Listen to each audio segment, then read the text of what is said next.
Today's goal is to make Jingliu look a lot better than she is.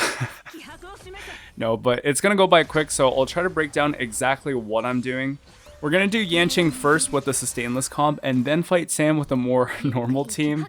I'll show you the builds at the end, and yes, you just saw a Bronya follow-up attack thanks to her E4, but it's not gonna matter too much in this fight because we only use her ult once anyway. The game plan is pretty straightforward. First wave isn't going to give us much trouble, so most of what I brought along is meant to deal with Yanqing.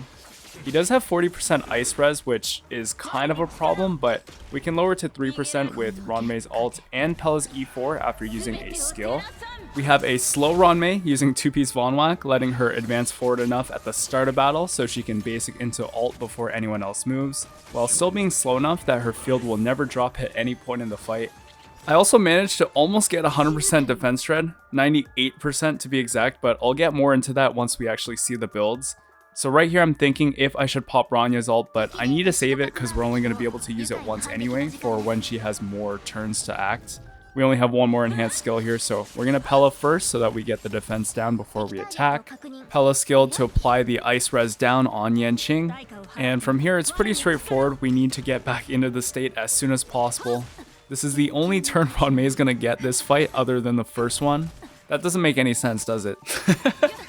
Actually, no, it does. It just sounds awkward. But the point is, her not taking another turn means her skill and ult will stay up for the rest of the fight, which is really important for these shorter ones.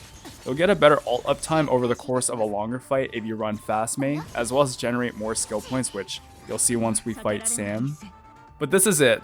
We saved everything for this one moment. We have Bronya's ult, Pela's ult, Bronya's skill, and Light Cone buff. All of Ruan Mei's buffs are active except her Light Cone's damage bonus, and 65% health left on an ice-resistant Yanqing. Almost 240,000 on the primary target. Big skill damage, swords breaking, and the dot is just enough. We're going to do a bit more of a relaxed run this time around. I want to talk about vertically investing in your Jingliu and how much value that really brings for you. Full transparency, and you'll see it at the end as well. I do have an E4 S4 Bronya, and I'm not going to sit here and pretend like that doesn't make any difference, because of course it does. Even the small energy regen rate from more superimpositions does matter in a longer fight, like you can get 1 or 2 more ults off, but point is, this isn't really like, yes, my Jingliu is E0 S1, but this is really pushing it. We have an E1 Ruan Mei, we were using pretty much a max out Pela. We have this E4 S4 Bronya, and in this fight against Sam, we have an E1 S1 Huohua. Anyways, I'm not going to go on that forever, but the point is, I keep saying the point is because I never have an actual point. Jingliu is a really good character to vertically invest in, whether it's upgrades for your supports, her Sig, or Eidolons. Even just getting better relic quality, yeah, just roll better, right? No, it's rough sometimes. And the reason why is she has a lot of avenues for increasing her own damage. She can dip into pretty much every important multiplier in the game that a DPS can by just her own buffs. 50% crit rate is a lot, and it makes her easier to build as well. Also, all that attack from being in the enhanced state and using her skill or ults. Her best supports are great to invest in for pretty much every account since they're very universal, but enough glaze. If you are looking for a strong damage dealer and in need of ice coverage, she'd be a good option. I don't think you'll be disappointed, and even though opinions on how she feels to play are subjective, as someone who's had her from day one and played a lot with her, I still enjoy her playstyle. Her gameplay loop feels very fluid. You barely have any downtime at all when running her with Bronya, which I guess can be a bit of a downside since she's pretty reliant on her. I feel like she's a bit overshadowed right now by Acheron's release and this MOC12 not being very ice friendly, which definitely hinders her performance a lot, but she can definitely still get the job done. Now that I think about it, I could probably go on forever about why Jingliu is worth investing in even now and for the future, but let's take a step back down to reality and look at some of her weaknesses.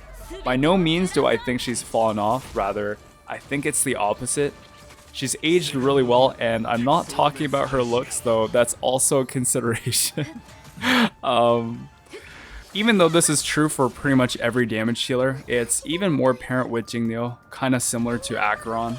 Because there are so many ways to increase their damage, missing out on one or more of those items might make it seem like your character is weak or inadequate. Her SIG can range from a 15 to 20% DPS increase and then add on an E1 Ruan Mei, and now you're probably looking at 40 to 50% more damage. But this is less of a problem with the character itself and more of a problem with perception, I guess. At the end of the day, even if you don't have her SIG or E1 Ruan Mei, just using her with Bronya at E0 with an S5 Eon is more than enough to crush pretty much any endgame content. Not having those luxury items is really just a matter of FOMO, and it's a gacha game. They're really good at putting you under the illusion or impression that you need something for your characters for them to be strong, but that's not true at all. That being said, I feel like I should have put a bit more relatable gameplay because all I'm doing is promoting what I'm speaking against. It is what it is. If you want to invest more into her, you already know it'll be worthwhile in terms of how much of an improvement you'll see, but you don't have to, and you'll still do well regardless. I guess this video turned into a Jingliu review, which is okay because she's going to be out with her first rerun next week.